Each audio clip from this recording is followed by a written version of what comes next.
Pokemon Facts. Totodiles are water-type Pokemon that live in humid tropical regions. When wandering off the beaten path during your adventure through the swamps, it's not uncommon to come across these adorable creatures.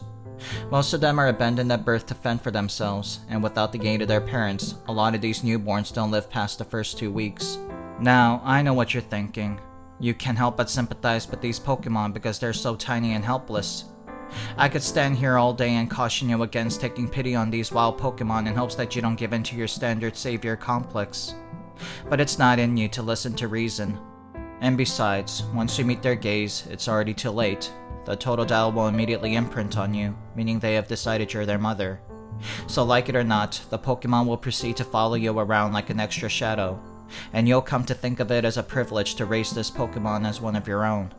You'll soon realize that it's not so easy raising Totodiles. They'll chomp on your furniture and mark their territory in every corner. In their spare time, they like to chase away the neighbors, which will no doubt draw much attention from your landlords or homeowners association. They'll request that you either get rid of the Totodile or move out of the premises because you risk bringing down the value of their property. At this point, I would advise you to get rid of the Pokemon, but you still wouldn't have listened. Because you're so invested in the life that you're raising on your own, despite it being a wild, untamed Pokemon. So you make the hardest, dumbest choice you've ever made in your life, and move out of your long-time home. You eventually settle down in a sad-looking cottage near a lake, away from civilization. Your Totodile evolves into a croconaw, and you notice that it plays a little rough.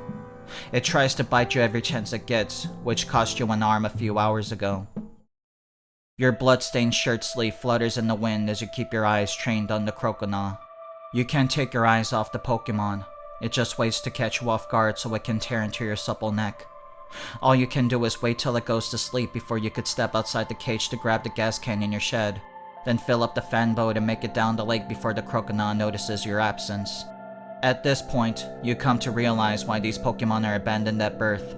Because they're hardwired to kill their parents when they grow up. It's a brutal rite of passage they must go through if they want to evolve into a feraligatr, and there are no exceptions. They won't quit just because you doted on them more than others.